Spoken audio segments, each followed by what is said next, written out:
Gender assignment surgery in Canada. The big issue with gender assignment surgery in Canada is that if there's an issue afterwards, like with infection, you have to fly back to one spot in Canada. I don't think the issue is with the surgery. I think the issue is with the fact that you leave, a lot of us get an infection, and then you have to get funded to fly back to Montreal to have a revision. So you get funded to have the surgery, right? And there's only one place in Canada that does it. You fly there, you do the surgery, you do all the prep.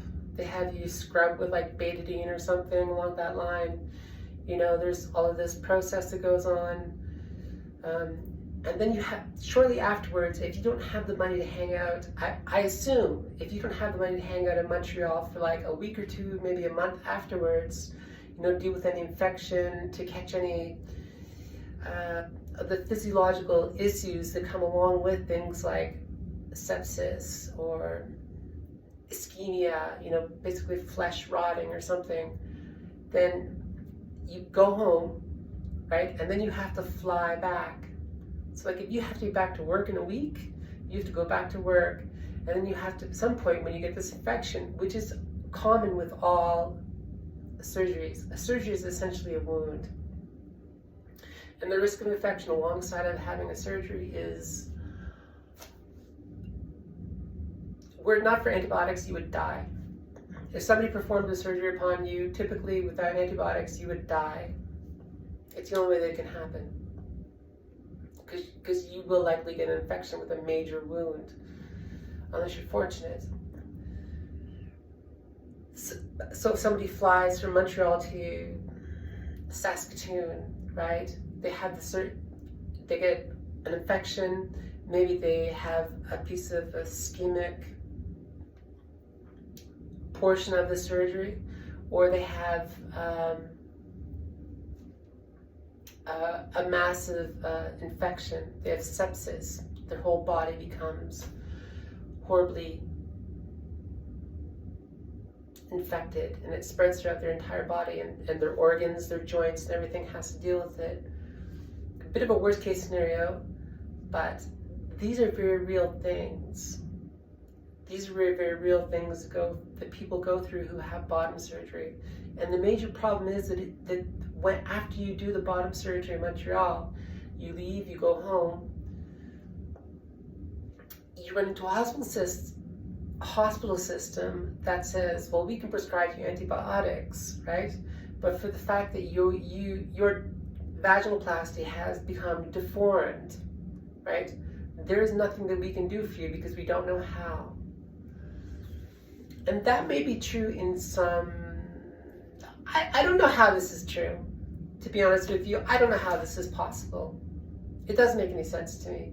Why is it that any plastic surgeon couldn't do something or do a video consult with like one of the surgeons who did the surgery or something, figure out what went wrong, figure out how to correct it in a timely fashion? Just completely baffles me.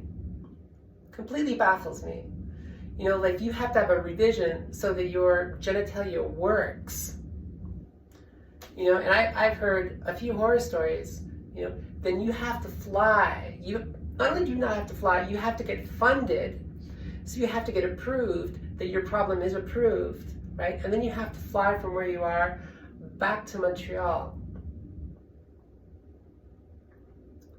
right? And you can push part of the blame off on the individual, right? But the fact of the matter is that most of those individuals have no knowledge of medicine or have been healthcare. They have no familiarity of what it is like to deal with a wound or to see wounds or any of this sort of thing, right? They just put all their trust in the hospital system and the healthcare system, and the healthcare system cannot support them. And so they end up doing things like waiting a long period of time, half a year or longer, to come back and have a revision, right? But the revision is a revision of something that didn't necessarily have to happen that way. we're somebody else able to step in and mediate the problem. Why is that? I don't know. I don't know. If you think about it in terms of like cardiovascular surgery, if you get an infection in you have to go for a stent for one of your arteries plugs up, which is incredibly common, happens to almost all of us. It's part of the reason why we have longer lifespans nowadays. They clear out the valve, they put a stent in it, right? The risk of infection comes along that is incredibly common, right? The risk of having an infection with any surgery, any wound is incredibly common, but you can go back to your hospital system, right? If you get your hospitals, if you have your cardiovascular surgery done in Saskatoon, you just go back to the hospital system or even back to the same surgeon and say, I think I'm dealing with an infection. Call 911, they pick you up, they bring you to the hospital, they fix your issue, right? If you need a new stent, they put a new stent in. I wouldn't say it's easy peasy, but it is just common practice. It's a well-oiled system.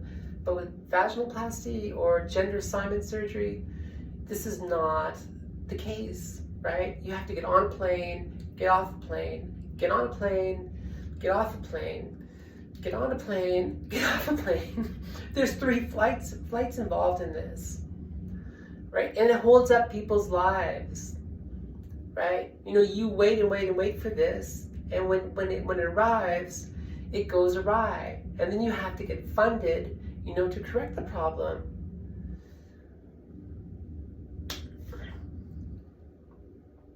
It's not quite as bad as if you went to Thailand, and came back to Canada with a massive infection.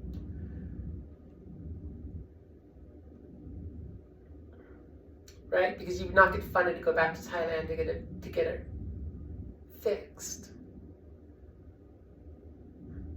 I don't know, but I just hear horror story after horror story after horror story. And it's not that I don't want to get bottom surgery, it's that I hear horror story after horror story. I do, I want to get bottom surgery, but I think the only way to deal with this issue, I don't even know if I can deal with it this way, is if I go have the surgery done and then stay in Montreal for like a month or something, and if there's an infection, be able to go back to that clinic. I think that is the only solution.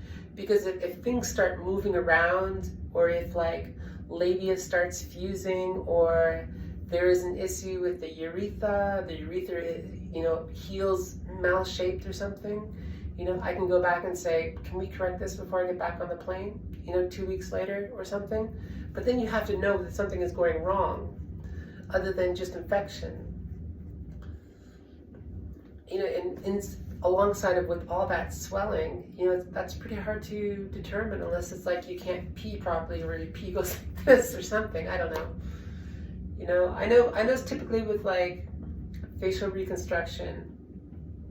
People who do facial reconstruction, they go to the place, so they have to fly from, say, one state to another state to get the surgery done for one particular surgeon whom they trust, right?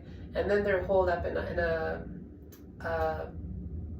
hotel room for like 2 weeks or something, because it is a major surgery, literally with like drains and whatnot coming out of your face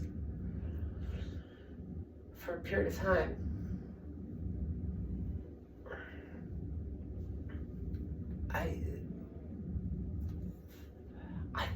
I don't know what the solution is.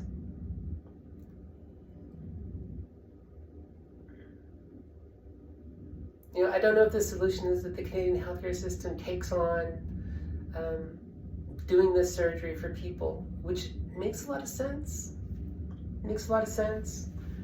But then, I don't know, I think there'd be such a huge backlash to that it would just be almost impossible to make it work. And I'm not saying that the people in Montreal do a bad job of the surgery, or that they cause these problems or something. You know, and I certainly have not talked to every person who's gone through that clinic, but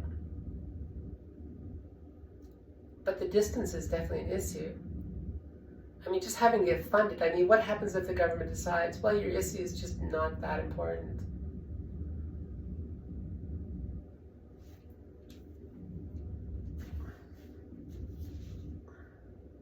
I don't know. And then on top of it too, it's like after you transition, you know, everything,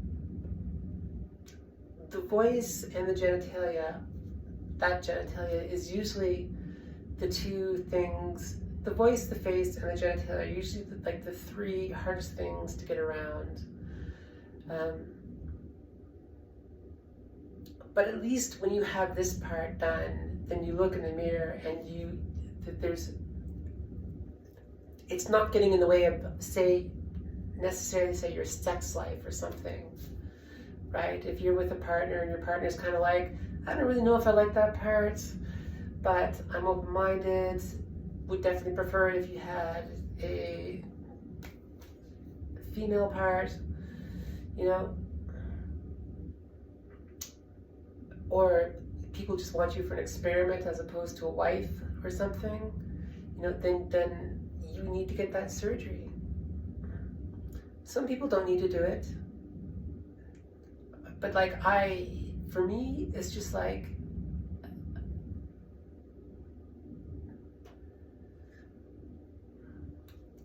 it ruins everything,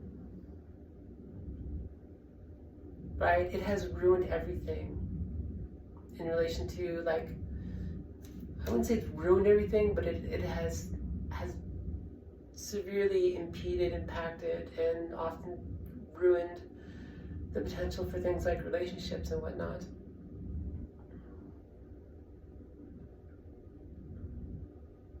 And it also just does not function the same after having been on hormone replacement therapy. You know, it like literally changes shape. You know, it literally starts changing shape to be more similar to a clitoris in some ways. It literally like goes kind of a bit like, instead of, it changes from being cylindrical to being more clitoral-like, like oval, tapered kind of thing. I don't know if this is going to change anytime soon, but I think the biggest issue with gender assignment surgery in Canada is that you have to get on a plane. To go there, you have to get off the plane, you have to get back on the plane after the surgery, you know, and that such a short period of time that you don't know that you're going to be able to like successfully get past any of the impacts of an infection. You get back to your province, you know, then if infection or something has impacted the healing process, then you have to get funded for the money, right? You have to get back on a plane, and then you have to go back there and do the whole thing over again. Hopefully you don't deal with an infection the second time, you know, and it is,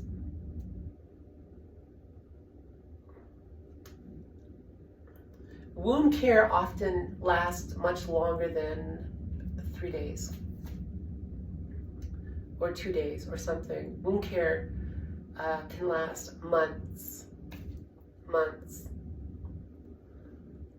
You know, it just depends upon the type of wound, the severity of it. You know, if you're, you know, it's largely it's not just a plastic surgery, it's also partly an amputation. You know,